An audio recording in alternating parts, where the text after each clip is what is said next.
A few months ago on Tabletop Tavern Tips, I did a mini-series where I covered communication between DMs and players. It's really hard for DMs and players to talk sometimes, and sometimes we need a little bit of a medium, and that is where Dear DMs, Sincerely Players, and Dear Players, Sincerely DMs came in. And now, I'm gonna do it again.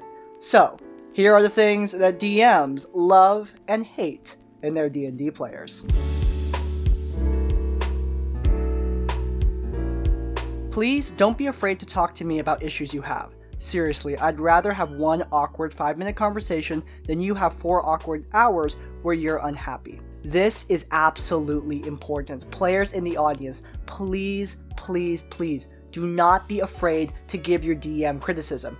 And if your DM is the type of person who doesn't like criticism, or you're afraid that your criticism might anger them, I don't know how else to say this, you might need a new DM, because that is definitely not a good sign. We're probably going to talk about that in the next episode. But yeah, criticism of DMs, constructive criticism that is incredibly, incredibly important. If you don't have anything to criticize, just tell your DM that you had fun. Thoughts and feelings on a session can give DMs a little bit of peace of mind, and constructive criticism can help them to improve. It's really, really important, especially if you as a player have something very, very notable that you're unhappy about. If you're bored, you feel like the quests aren't engaging, you feel like nothing in the game is allowing you to have fun, then that is something you need to bring up to your DM. Don't just let that fester. Your DM probably wants you to have fun. That's the whole reason that at least I play the game. I want my players to have fun. So if one of my players isn't having fun, it's my top priority to change something to let them have fun. I want everyone at the table to enjoy themselves. So please, tell your DMs what you like and what you don't like. And again, if you don't have any criticism, just say that you had fun. Please listen to my descriptions, especially when I'm setting the scene. I will expand this to just generally try to tune in to what the DM is saying.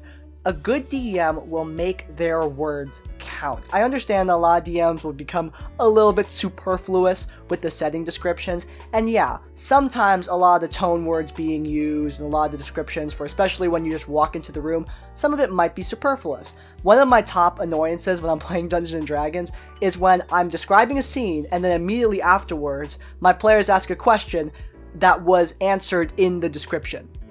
That's really kind of annoying, because I know that they weren't listening, and if they had listened, we wouldn't have to waste game time answering this question that I've already answered. Now, ideally, and I will be fair about this, DMs, your descriptions should carry meaning. Descriptions shouldn't just be superfluous language. Try to have them be important to what you're doing. Make the descriptions matter. The Matt Colville method of chasing your players up a tree, where your players need to listen to your descriptions because it's relevant to their character's story or even their character's survival. If you want your players to listen to your descriptions, make them relevant, make them important. I feel like I've talked about this in a video somewhere. I honestly cannot remember the exact video, but I will link it up above. I think it was engaging players with lore, which is a definite good topic if you want to figure out if your descriptions in Dungeons & Dragons are good. Speaking as someone who's tried to run a game for their usual forever DM, it's important to understand the interplay between the two roles. As a player, it's on you to create the story, work with your GM to create a character that they can get excited about, and don't forget to give them a storyline to work with. Your PC should have goals, ambitions, hopes, fears, open questions begging to be answered. If the GM is excited for your story, they'll make it fun for you, and it is absolutely the player's story, not the GM's. I think that this is partially true. It says that the players create the story, which I think is half of the truth. The DM is part of the story creation process. A lot of players can't just pull a story out of an open world campaign with no quest hooks. The DM needs to give them something to pursue. A lot of DMs have overarching quest plans, NPCs that will lead the players on a journey. Some adventures will be more linear than others, and in those cases, the DM is a heavily involved aspect of the story. It is not always just on the players to create the story. In fact, I would argue that usually it isn't on the players entirely to create the story. Usually, the DM does factor heavily into the equation of D&D storytelling. Now, of course, other than that, I think the post is spot on. all DMs that I've met, and especially me, I love it when my players put their characters in depth. Now, I'm not talking about long, extensive backstories where the player character kills a god and discovers a forgotten sword. That is bad. That is packing your backstory with irrelevant and unneeded details and events that just bloat it up unnecessarily. However, building out your character's fears, your wants, I mean, that is definitely something. I love it when players do that because it gives me an idea of who their character is as a person and gives me ideas for what to do with them in the game. When I understand the character, I understand how to make the quests. I also think it's really important for players. When you understand the character that you are playing as, it will be infinitely easier to roleplay them out in the game. In summary, players out there, please do try to pack those character details into your story. Ginny D made a great video about character personalities that will really help with this, as well as a video on character flaws. That is also really helpful. Flaws, quirks, fears, wants, these are things that can really drive a character, make them more interesting to roleplay, and make it easier for us DMs to build content around them. Lore made by players, beautiful. Players who have a story in mind for their characters, charming. Players who ask about lore out of game, bellissimo. Yes, absolutely agree on that one. I love it when players ask for my lore out of game. Now, of course, I do understand when players don't want to do that because we DMs, I think I can speak for a lot of DMs here, we get really excited when players ask about our lore, and sometimes we could go a bit over the rails with it, get a little bit too excited. I totally understand that. When I'm explaining world building details, I sound like a fanboy of my own world, which I understand can be a bit much. So, DMs out there, I will talk to you just for a moment. Try to keep your out-of-game lore less excessive. Give the players the details they need to know, the world building that is relevant to the story that they are participating in, and don't go beyond that. Just answer whatever question the players have. Now, as for the rest of it, players creating their own story, I mean, that is really important. Now, I did say earlier that DMs are a major part of creating the story, but remember, players, D&D players, are the other part of creating the story. The players are still absolutely relevant.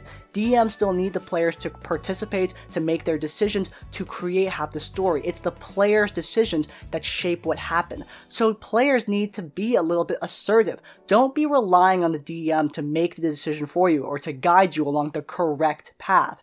I feel like a lot of D&D players come from video games like Life is Strange or The Walking Dead, where there's a clear good or bad ending, right choices that need to be made, correct choices, but that's not always the case. In Dungeons & Dragons, the choices you make are not binary. There's no right, there's no wrong. The DM decides what happens. The consequences are much more complex than that. So be assertive in your decisions and don't be so worried about picking what's right and what's wrong. I mean, do be concerned about that depending on the morality of your characters, but don't be concerned that your DM is going to get mad at you for making the incorrect decision. Ideally, your DM isn't railroading you. If they offer you a choice, you can make it. Dear players, make an effort to pronounce names of NPCs and locations right, especially if the names trend towards a more high fantasy feel. It's disheartening as a DM to go through all the trouble of finding the perfect name only for you not to remember it or substitute it for a totally different name. I'm going to be honest, I've never really thought of this. My players have forgotten names before, especially the more high fantasy ones, and again, I will talk to DMs for a second. If you have a really long, hard to pronounce, difficult to remember name, don't get mad when your players don't remember it, because honestly, I have trouble remembering those sort of names. I have trouble remembering names in general though, so I mean... Players, try to take notes on names. Ask your DM for spelling. Ask your DM how things are pronounced, and then write it down. There's nothing more heartening for a DM than a player who's getting actively invested in their world, and doing things like writing down the names of NPCs is a really simple, yet really amazing thing. Just seeing a player care enough about a character to just write their name down, that could mean a lot to a DM. And yeah, I do agree, it is a little bit disheartening when a player completely forgets the name of an important NPC that you really like. Now, none of my players have done that, and I do think that the reason that's happened is because I try to make my NPCs memorable beyond their name. My characters, my players, they want to know the names of NPCs because they like the NPCs, and I think that that is half the equation. Of course, the other half is players taking notes and remembering things. Write things down. It's a wondrous thing. Dear players, read the book. Yes, the whole thing. It was fine we didn't know it the first campaign, but it's campaign 3 now, so please read the book at least once. Who knows, you might find out a rule I don't know about, and you can remind me of it later. And while you're at it, read the DMG too. I'm not gonna lie, this is another one that I've never really thought of, and I've never really thought of as important. I do encourage players to try to read the player's handbook, and I do think there's a lot of important stuff in there, but frankly, if I'm running a game for players that have only played like 2 campaigns, I am not going to have them read through all the classes in D&D, because that would get confusing, or all the subclasses. I just say, read the things that are important to you. I definitely wouldn't have them read the DMG though, because there are magic items in the Dungeon Master's Guide that I would want to keep as a surprise. There's nothing more rewarding to me than surprising your players with something, and having them read the source books can kind of ruin that. Now, of course, the player's handbook, I don't think that that's a problem at all. I think that reading the player's handbook is a really good thing for players to do. However, it's definitely not required reading for me. At this point, I'm a good way through campaign 2 with my party, and none of them have read all the way through the player's handbook. I can guarantee you that.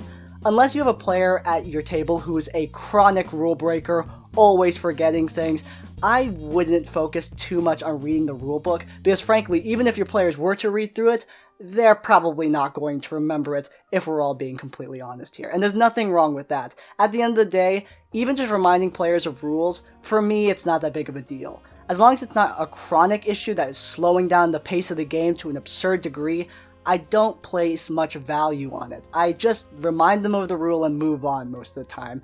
Reading the book, to me, is not a huge deal. If you want your players to read the player's handbook, I think that's totally valid.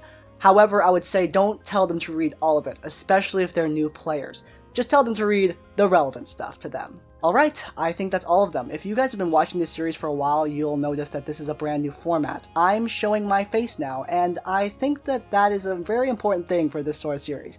I want Tabletop Tavern tips to be more like a discussion. I want to discuss D&D tips with you, and showing my face, I think that that makes the series just that more personal, which I view as a very good thing. So if you guys like the new format, please do leave a like. If you want to see more of my content, then please do subscribe to Crispy's Tavern. And finally, if you want to leave your own thoughts or tips or requests for Dear DMs, Sincerely Players, go down to the comments down below. If you can't think of a comment, leave the comment with sincerity to let me know that you made it to the end of the video. If you don't know how to spell sincerity, don't worry, neither do I. Spell check. In essence, like, comment, subscribe. I will see you all next time. Farewell.